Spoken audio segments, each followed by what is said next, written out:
আজকে তোমাদেরকে এই ডিপ ফ্রিজটা সম্বন্ধে বলি। এই ডিপ ফ্রিজটাতে দেখতে পাচ্ছ থার্মোমিটার লাগানো আছে, যে 28.8 আছে। অর্থাৎ আমরা এর আগেও চালিয়েছিলাম এই মেশিনটাকে। রেফ্রিজারেটর কি হচ্ছে, এই ডিপ ফ্রিজ থেকে ঠান্ডা হচ্ছে। নর্মালি এগুলো টেম্পারেচার -12 থেকে -15 ডিগ্রি সেন্টিগ্রেড থাকা উচিত, কিন্তু অনেকক্ষণ চালানোর পরেও টেম্পারেচার পজিটিভই থাকছে। হয়তো -1 ডিগ্রি সেন্টিগ্রেড বা -2 ডিগ্রি সেন্টিগ্রেডের বেশি টেম্পারেচার নামছে না। তো আমাদেরকে এখন তাহলে এই মেশিনটা তাহলে কি হচ্ছে, কুলিং প্রবলেম হচ্ছে। তো সেটা আমাদেরকে দেখতে হবে যে কেন এই টেম্পারেচারটা নামছে না। তো আমাদের ফার্স্টে কী করতে হবে, আমরা মেকানিক্যাল করতে হবে। যেহেতু রেফ্রিজারেটর সিস্টেমটা চলছে, কম্প্রেসার রানিং আছে, ফলে ইলেকট্রিক্যাল প্রবলেম কিছু নেই। আছে কি না, মেকানিক্যাল প্রবলেম আছে। সেই মেকানিক্যাল প্রবলেমটা আমরা অনুসন্ধান করবো। তাহলে আমরা কী করবো, যেখানে কম্প্রেসার সাইড আছে সেই জায়গাগুলোকে আমরা চেক করবো কেন এই টেম্পারেচারটা নামছে।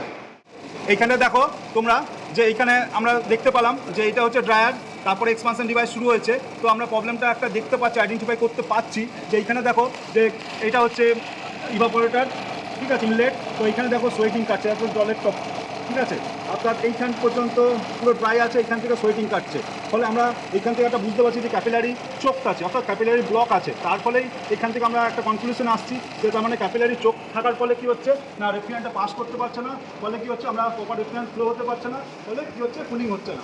তো এখান থেকে আমরা আইডেন্টিফাই করলাম যে ক্যাপিলারিটা চোক আছে। এবার সেই জন্য আমাদের কী করতে হবে না, আমাকে ক্যাপিলারিটা চেঞ্জ করতে হবে। ক্যাপিলারি তাহলে চেঞ্জ করতে গেলে কী করতে হবে না, পুরো আমাকে রেফ্রিজারেশন সিস্টেম অর্থাৎ একটা গ্যাস চার্জিং করতে গেলে যে মেথডগুলো আমরা অ্যাপ্লাই করে থাকি সেইগুলো অ্যাপ্লাই করতে হবে। আমরা রেফ্রিজারেন্টটাকে আমরা বের করে নিয়েছি, যে গ্যাসটা ছিল অর্থাৎ এখন পুরো বের করে দিচ্ছি। অর্থাৎ এখন সিস্টেমটা 0 গেজ প্রেসার আছে। 0 গেজ প্রেসার না করলে অ্যাক্সিডেন্ট ঘটে যেতে পারে। আমরা এখন যেহেতু ডিপ ব্রেজিং করবো, সেই জন্য আমরা 0 গেজ প্রেসার করে নিয়েছি। তারপরে আমরা কি করব, তাহলে ড্রায়ারটা আমরা বলেছি যে আমাদের ক্যাপিলারি চোকিং আছে, ফলে ক্যাপিলারি আমাদেরকে চেঞ্জ করতেই হবে। তাছাড়াও আমরা বলি এভরি গ্যাস চার্জিং আমরা ড্রায়ার চেঞ্জ করব, কারণ ড্রায়ারের কাজ হচ্ছে ময়েশ্চার অ্যাবজর্ব করা রেফ্রিজারেন্টকে থেকে। ফলে আমরা ড্রায়ারটাকেও খুলে নেবো, অর্থাৎ তার মানে কি ডিপ ব্রেজিং করে নেবো। এরপরে আমরা ডিপ ব্রেজিং শুরু করছি।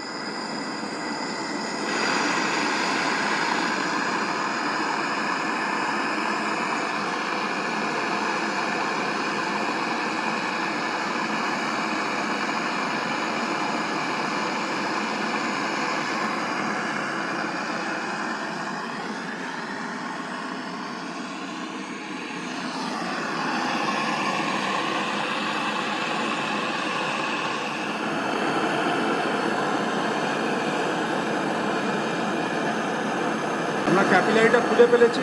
এবার ড্রায়ারটাকে লিকুইড লাইন থেকে আলাদা করছি, অর্থাৎ ডিপ ব্রেজিং করছি। দেখো এখন রেড হট হয়ে গেছে। যতক্ষণ না রেড হট হবে ততক্ষণ পর্যন্ত আমরা এটাকে খুলতে পারবো না, অর্থাৎ যে পিলার মেটালটা ছিল সেটা ওপেন হয়ে গেছে। তাহলে আমরা কি করছি, এবার ডিপ ব্রেজিং করছি কোনটাকে না, ক্যাপিলারির আউটলেটটাকে। কোথার থেকে না, ইভাপোরেটরের ইনলেট থেকে। আমরা এবার ক্যাপিলারিটাকে পুরো ওপেন করে দিচ্ছি।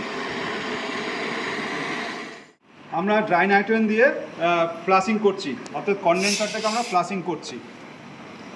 এইভাবে ফ্লাশিং করতে হয়, ঠিক আছে। প্রেসারটাকে হোল্ড করতে হয় আর ছাড়তে হয়। দেখো তোমরা তেল বেরোচ্ছে সিস্টেম, ঠিক আছে। এইভাবে ধরতে হবে আর প্রেসারটা যখন ছেড়ে দিতে হবে, ঠিক আছে। হ্যাঁ, আমরা এবার বেজিং করছি, অর্থাৎ আমরা যে ক্যাপিলারিটা আমরা চোকিং পেয়েছিলাম সেই ক্যাপিলারিটাকে আমরা নতুন লাগাচ্ছি, আর প্লাস তার সঙ্গে আমরা ড্রায়ারটাকেও নতুন লাগাচ্ছি। এখন পার্মানেন্ট জয়েন করার জন্য আমরা এই বেজিংটা করছি, ঠিক আছে।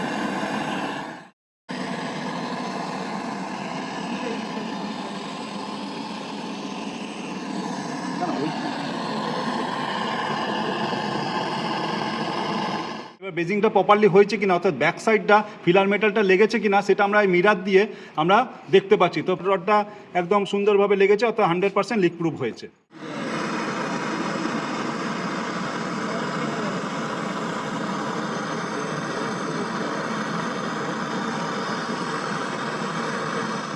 আমরা এবার ড্রাই নাইট্রোজেন প্রেশার দিচ্ছি। আমাদের ড্রায়ার আর ক্যাপিলারি আমরা জয়েন করে ফেলেছি। আমরা চার্জিং লাইন দিয়ে ড্রাই নাইট্রোজেন দিচ্ছি। এবার হচ্ছে কি না, ইনসাইডে প্রেশার আছে। এবার আমরা সোপ সলিউশন দিচ্ছি। সোপ সলিউশন দিয়ে আমরা দেখব যে আমাদের লিক আছে কি না। ভালো করে সোপ সলিউশনটা দেওয়া হচ্ছে, তাতে দেখা যাচ্ছে যে কোনো বাবল কাটছে না। ফলে আমরা এখান থেকে আইডেন্টিফাই করতে পারছি যে কোনো লিক এই সিস্টেমের মধ্যে নেই।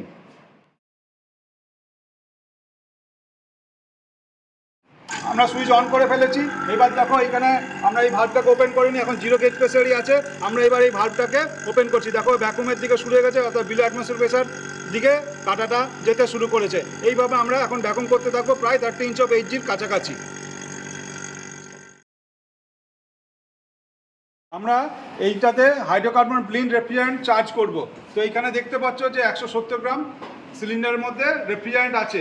তো হাইড্রোকার্বন ব্লিন মানে হচ্ছে R600A আর R290, অর্থাৎ হাইড্রোকার্বন রেফ্রিজারেন্ট। এবার আমরা কি করছি, এটাকে ওয়েট মেশিনে বসাচ্ছি, দেখে নিচ্ছি সিলিন্ডার প্লাস ভালভ সমেত কত ওজন দেখাচ্ছে। না, দেখাচ্ছে 328 গ্রাম। ফলে আমরা দেখব আফটার গ্যাস চার্জিং কত ওয়েট আছে। সিলিন্ডার লাগিয়ে ফেলেছি, আমাদের এই পর্যন্ত ভ্যাকুম হয়ে আছে, তোমরা প্রেসার গেজে দেখতেই পাচ্ছ। এরপরে আমরা ভালভটাকে ক্লোজ করে দিচ্ছি, অর্থাৎ রেফ্রিজারেন্ট এখন এই পর্যন্ত চলে এসেছে। এইখানে যে ইয়ারটা ছিল সেই ইয়ারটাকে আমরা কি করছি, পার্জিং করছি। দেখো এইভাবে আমরা ইয়ারটাকে পার্জিং করলাম, পার্জ হয়ে গেল। এরপরে আমরা আস্তে আস্তে কি করব, গ্যাসটা দিতে থাকবো।